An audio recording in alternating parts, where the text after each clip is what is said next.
Hi folks, how are you doing? The game number 9 between Anand and Carlsen in Sochi is already over. In a way we had such really a strange game today, and probably by looking at the length of the video you can guess why it was somehow strange. Carlsen had the white pieces today after a rest day, and he plays 1 e4 again, and once again we reach the Berlin defense with 3 knight f6. Anand is clearly not willing to repeat the experiences with the e6 Sicilian, so he sticks to his guns with the Berlin and tries to get something there, at least an equality. And Carlsen once again goes for the endgame with 4 castle. We have this famous sequence of moves after which the queens are exchanged on d8. Carlsen again plays h3 here in this main position of the Berlin endgame. King e8, knight c3, h5. I think they're repeating moves from the previous game in which Carlsen was playing white, and we had this Berlin there. Knight e2 once again, and here is where I think, if I'm not mistaken, Anand deviates, playing b6. A move which, well, people on Twitter were saying wasn't new at all, but certainly it was clear Anand had done his homework much better than Carlsen, because Carlsen started looking slightly worried here, and he started to think for a long while. It is clear he was not that well prepared for this b6 move.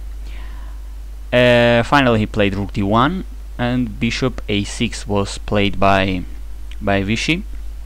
You're attacking the knight on e2, forcing white to take a decision already. There were, I mean, Yelena Dembo was telling us on Twitter during the game which was the state of the theory in this line, and she said that there were 3 or 4 games, as long as she knew. Knight f4 and knight ed4 both had been played. Carlsen chose knight f4, but it was this other possibility, knight ed4. There was certainly on the air as well, exchanging knights on d4. Now c5 could be a possibility. This is somehow thematic, if I'm not mistaken, on the Berlin. Black plays sometimes c5 to control d4 very well, and this diagonal is going to be very good for the bishop on b7. Now it's knight f5.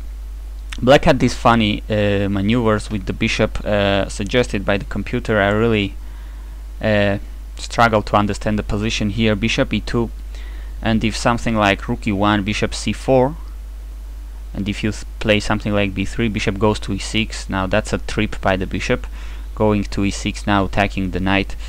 Complicated position, not easy to understand for me, these Berlin end games. Moreover, when black keeps playing with his bishop like 5 or 6 moves on a row.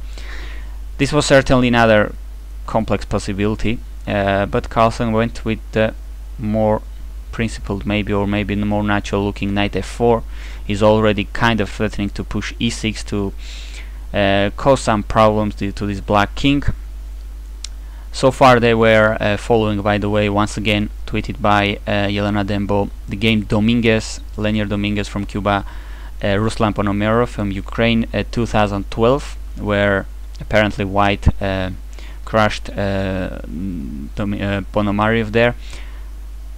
Bishop b7 was said to be the novelty, was supposed to be the novelty. The bishop goes back to the back diagonal. Of course black is planning to play c5 to unleash the power of the bishop on b7. And here Carlsen plays e6, going towards what we will later see. The other possibility was to play rook e1. I mean, it seems very maybe not that natural, but now the position has changed. The rook went to d1. Now it wants to go back to e1 to try to open up this e file and have something against black king, always dealing with the e6 move. But here the comp gives the c5 move, and as Svidler was pointing out, Peter Svidler, during the live stream on chess24.com, black is kind of already threatening to take on f3 and play knight to d4 with a very fine position. And guess what? The engine is once again suggesting to move the rook back to d1. So I think this means that nothing good can happen to white here. In fact, bishop takes, g takes, knight d4. This is what the comp is suggesting for white, so which means it can't be very pleasant for Carlsen here in this position. Black must be doing very well here, at least very equal. So probably seeing all these kind of things, Carlsen didn't want to get more complications. He went e6, bishop d6 was played. Black is fine, I think here. It's clear that Vichy really out-prepared Carlsen here. As Magnus, after thinking for a while, saw nothing better than going for these perpetual checks. Knight d4 check, king f7. And of course Anand had nothing to argue about that. I mean, that nothing to argue might be said mildly because he's trailing, but you're playing black, you will still have a couple of chances with white pieces, so why not take a quick draw, easy day at the office with black pieces, and move on. You equalized very quickly and out-prepared the world champion in the Berlin, so it's not a bad result for Anand, who will now have white pieces in the next game, if I'm not mistaken, and will try to press for a victory he desperately needs in this World Championship match in Sochi. Thanks for watching.